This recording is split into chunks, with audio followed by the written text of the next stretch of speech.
On va désormais parler de somme de sous-espaces vectoriels d'un espace vectoriel de dimension finie, une notion qu'on avait déjà vue et qu'on avait aussi reliée à la notion de somme directe. Avant de passer à ça, on va passer à la proposition 19. Alors on va se donner E un K-espace vectoriel de dimension finie, avec n supérieur ou égal à 2, et P compris entre 1 et n-1.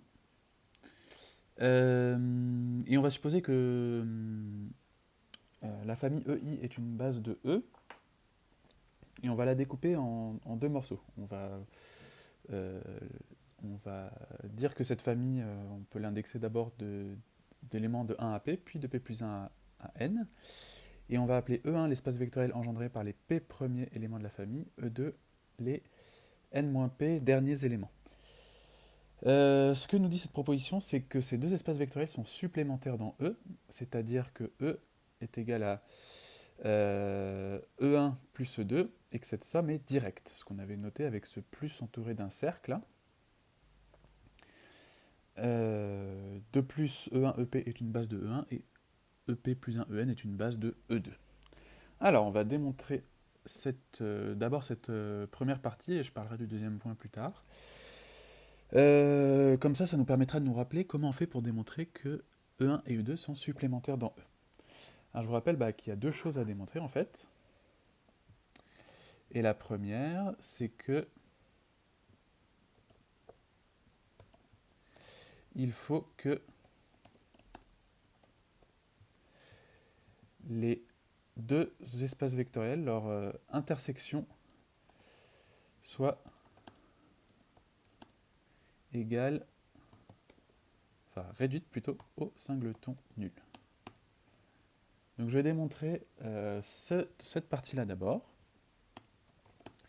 Et donc pour ce faire, je vais prendre un élément x dans l'intersection des deux éléments. Et je vais démontrer que nécessairement ce x est le vecteur nul. Alors, première chose que je vais remarquer, c'est que la famille des E1 forme une base, la famille des EI forme une base de E. Donc par définition, il existe une unique famille de scalaires. Hein, on avait vu que si on avait une base, alors tout le vecteur de l'espace vectoriel pouvait se décomposer de manière unique comme élément de cette base. Donc il existe lambda n appartenant à Kn, unique, tel que x soit égal à lambda 1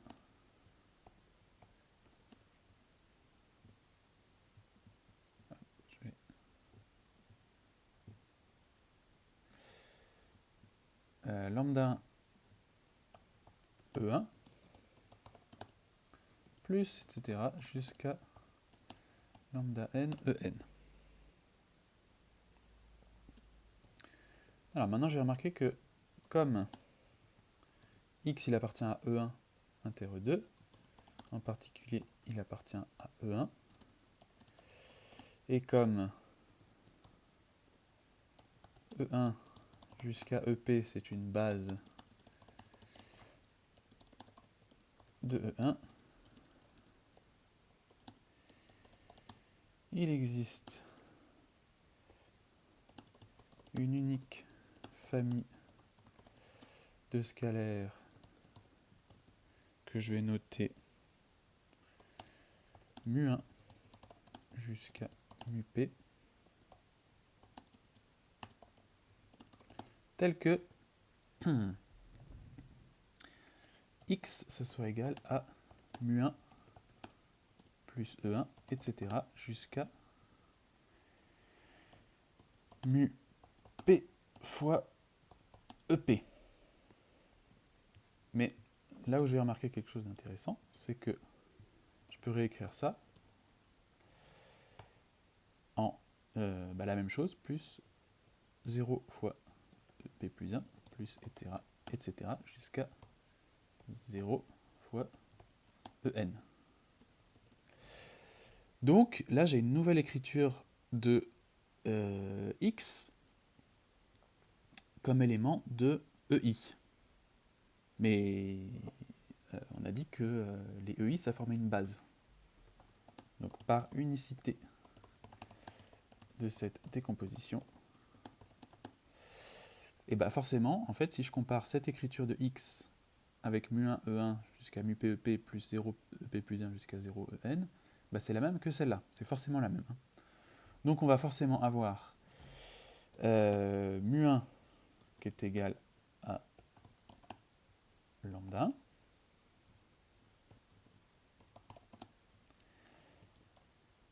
Tous les mu en fait vont être égales au lambda, donc mu p égale lambda p aussi. Mais du coup, bah pour les derniers, je vais obtenir lambda p plus 1 qui est égal à 0, etc. jusqu'au dernier qui va être aussi égal à 0. Et bien ce raisonnement, je vais le faire un petit peu de la même manière, mais de l'autre sens. Donc en fait, je vais pouvoir faire un grand copier-coller là. Hop. Donc maintenant, comme x appartient à E2, et comme la famille des EI de P plus 1 à EN est une base de E2, il existe une unique famille de scalaires. Alors cette fois, je vais les appeler nu. Nu P plus 1 jusqu'à nu à la puissance n, tel que x s'écrive nu P plus 1 E P plus 1 jusqu'à nu n E n.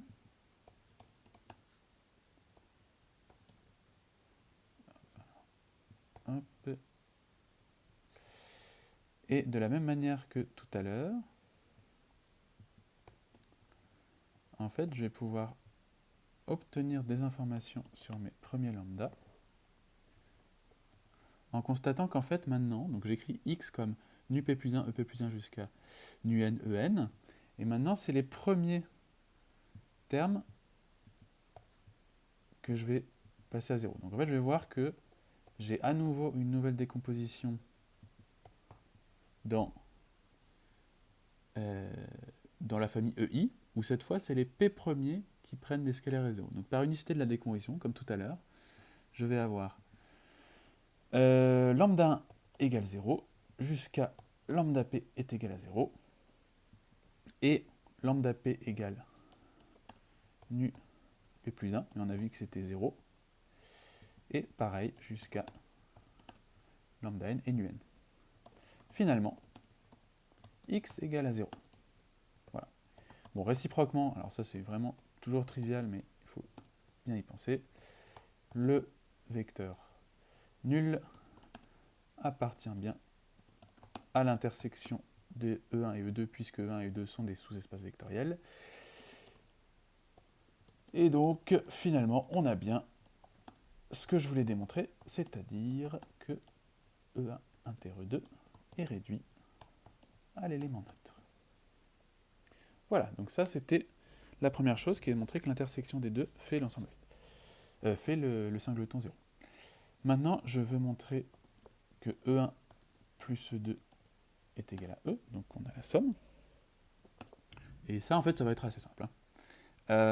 Puisque si je me prends un x appartenant à E, comme la famille EI forme une base de E, je peux dire qu'il existe une unique famille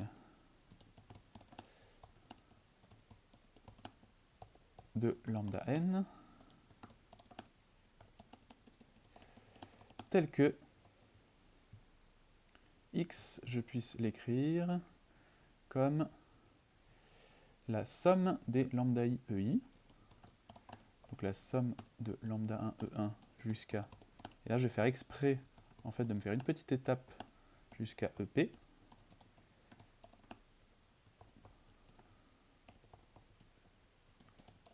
donc je vais aller comme ça jusqu'à EN, puisque maintenant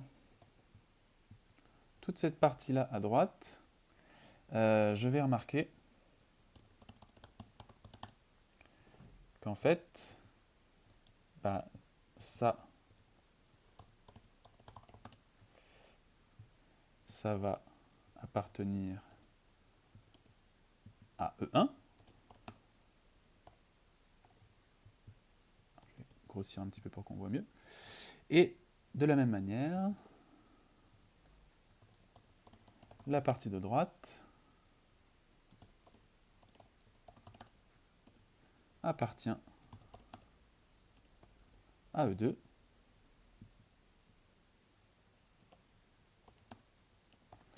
Donc tout élément de E peut s'écrire comme somme d'un élément de E1 et de E2. Donc finalement, E1 plus E2 est égal à E.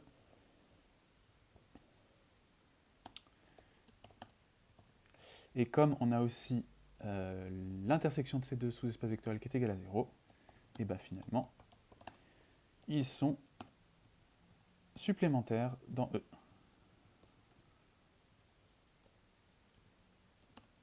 Voilà ce qui achève le premier point. Et on va maintenant passer à la deuxième partie. On se donne maintenant deux sous-espaces vectoriels supplémentaires de E. Alors si F1, Fp est une base de grand F et G1, Gq une base de grand G, alors la famille composée des F et des G est une base de E, et on dit qu'elle est adaptée pour la décomposition. Alors, maintenant ce qu'il faut que je montre, c'est que cette famille-là est une base.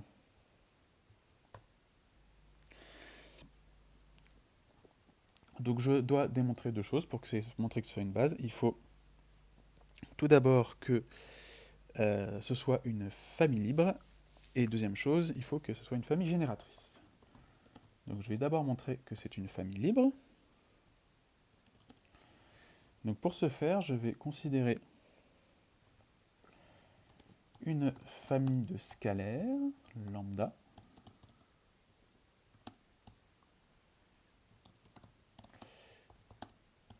et mu,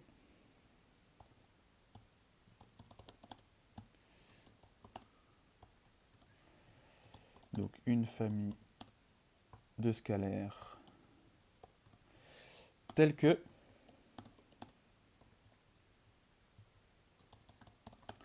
la somme des lambda 1 F1, des lambda I Fi, pardon, jusqu'à plus la somme des mu I, GI,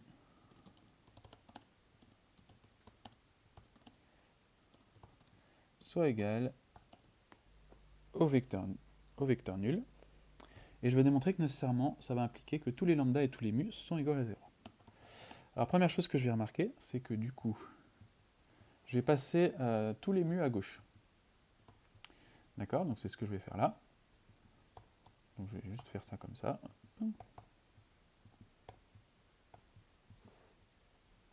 Voilà. Lambda 1, la somme des lambda IFI plus lambda PFP est égale à moins la somme des mu I GI.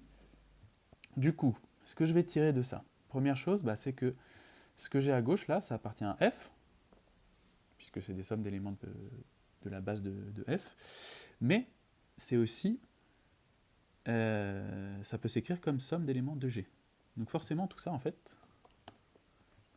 ça appartient à F et à G en même temps. D'accord? Puisque, bon, là, ça, vu que c'est écrit comme ça à gauche, ça appartient à F, et vu que c'est écrit comme ça à droite, ça appartient à G. Or, F et G, ils sont en somme directe, hein, ils sont supplémentaires dans E.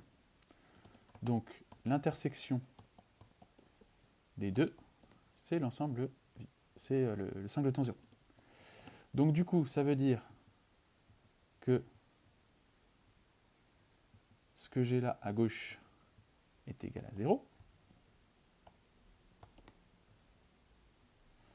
Et ce que j'ai là à droite est égal à 0.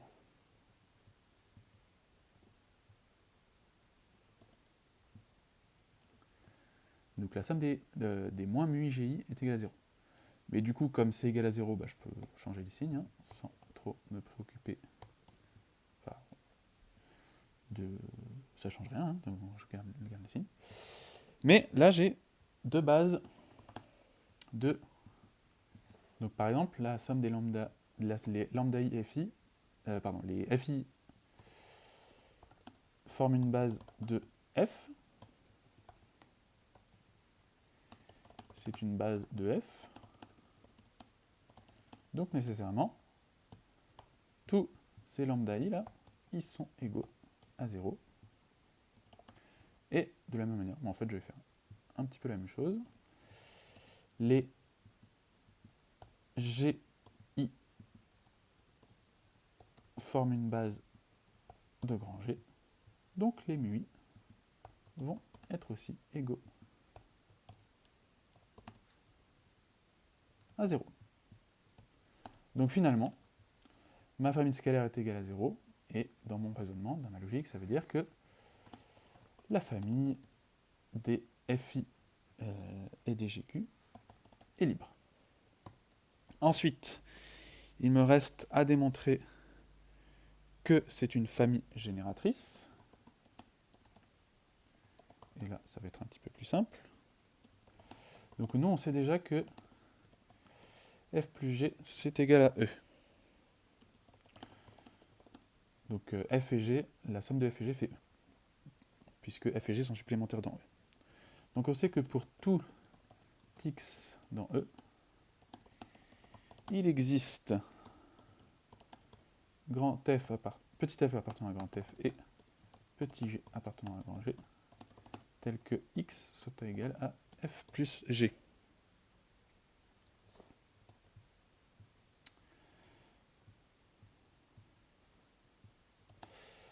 On sait aussi que les FI forment une base de F. On sait qu'il existe une unique famille de scalaires lambda i jusqu'à lambda p, tel que f, ce soit égal à la somme des lambda i. Et pareil pour g, il existe une famille de scalaires mui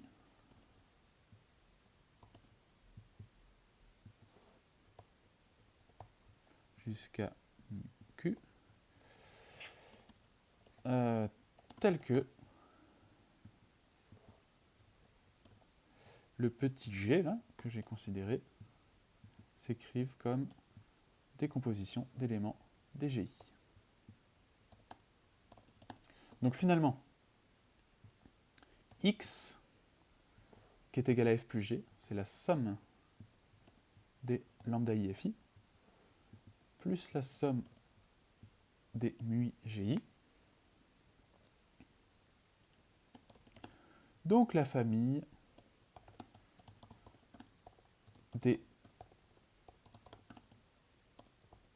fp et des gq engendre tout grand E, puisque tout élément de grand E peut s'écrire comme combinaison linéaire d'éléments de FI et de GI. Voilà qui termine la preuve. Et on rajoute une dernière petite chose, c'est que on dit dans ce cas-là qu'en concaténant les deux bases de F et G, on a obtenu une base de E. Et je vais terminer sur une dernière petite chose que je n'ai pas démontrée, mais qui en fait est très rapide, hein. C'était de démontrer que les E1 jusqu'à EP formaient une base de grand E1. Bon bah ça c'est assez évident, puisqu'ils engendrent E1 et que c'est une famille libre, puisque c'est une famille extraite de la base des EI. Et pareil, de EP plus 1 à EN, on a quelque chose qui engendre E2, hein, c'est écrit là. Et comme c'est une sous-famille extraite d'une base, c'est aussi une famille libre, donc c'est une base de E2. Voilà